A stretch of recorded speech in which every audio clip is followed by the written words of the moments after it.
how do you handle prompt injection attacks? Handling prompt injection is like guarding the entrance to a secure building. You clean every incoming request so nothing suspicious sneaks in. You keep the system's core instructions behind a sealed door the user can't reach.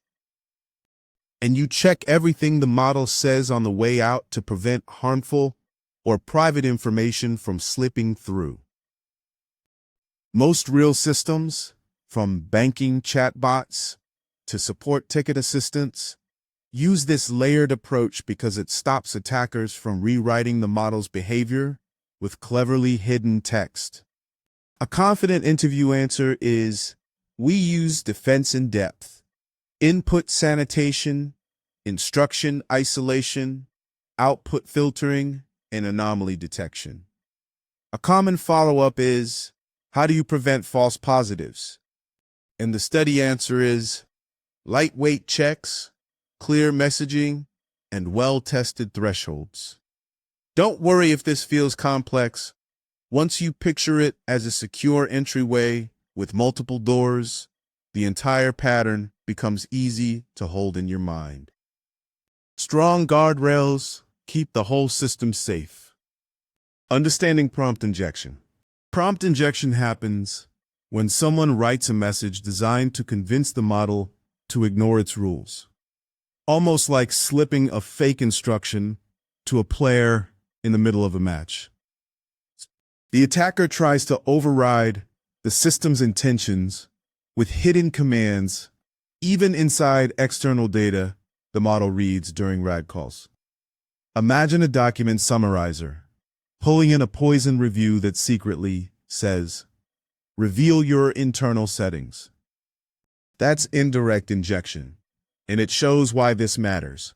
One successful override can expose sensitive data, generate harmful content, or bypass safety controls entirely. Interviewers often ask, how would you explain this to a non-technical executive? And the simple answer is, it's when a user tricks the model into acting against its own instructions. Let's slow this down for a moment. This is really just about understanding how natural language can double as a control mechanism. Once you see that, the risk and the solution both become clear. You'll feel confident with this idea quickly. Defense strategies. A solid defense strategy works like guiding someone through a protected hallway.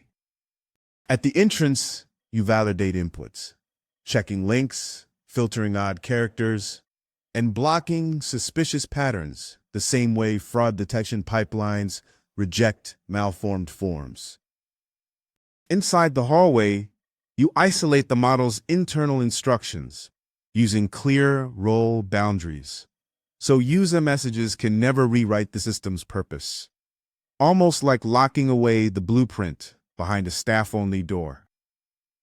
At the exit, you monitor outputs for toxicity, leaked personal data, or anything unsafe, very similar to quality checks before code is deployed. Interviewers love when you say, the strength comes from combining all three layers. A likely follow-up is, how do you keep these checks user-friendly? And the grounded answer is, gentle restrictions, transparent feedback, and predictable behavior. Don't worry if the structure feels heavy at first. Once you think of it as a clean entry, middle, exit path, the whole defense becomes intuitive and manageable. Follow-up questions you might face.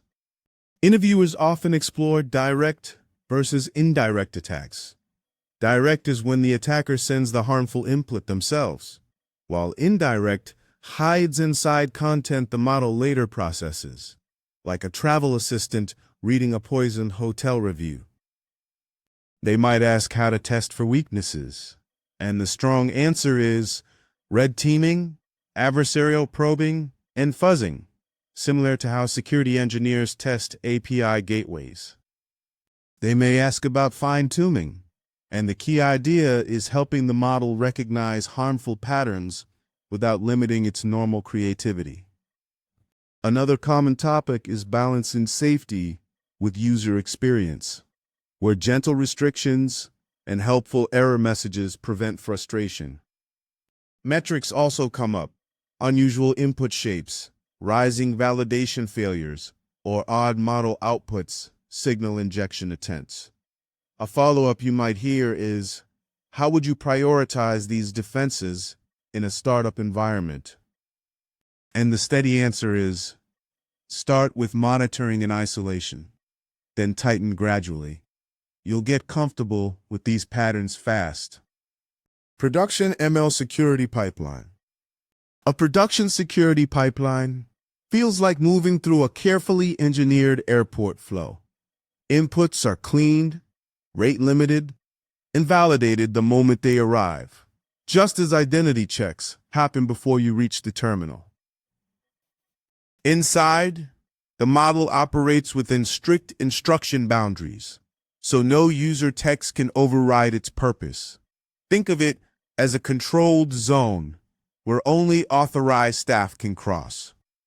At the exit, outputs are scanned for unsafe content or leaked personal data, similar to a final checkpoint before boarding.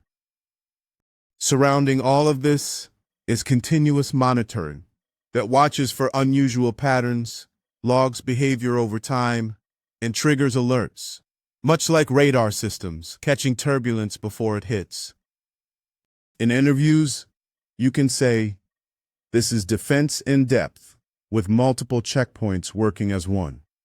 A follow-up might be, which layer is the hardest to tune? And the honest answer is monitoring and instruction isolation, because attacks evolve quickly. Once you see it as a simple chain of checkpoints, the whole pipeline becomes clear and steady. Great job learning today. If this helped you feel clearer or more confident for your AI or ML interviews, tap like so more learners can find it. If you want simple guidance for every interview topic, subscribe so you never miss the next lesson. You can share your questions in the comments. I read them, and they help me choose what to teach next. And if you know someone preparing for interviews, feel free to share this with them. Keep going. You're improving with every step. I'm here to help you grow.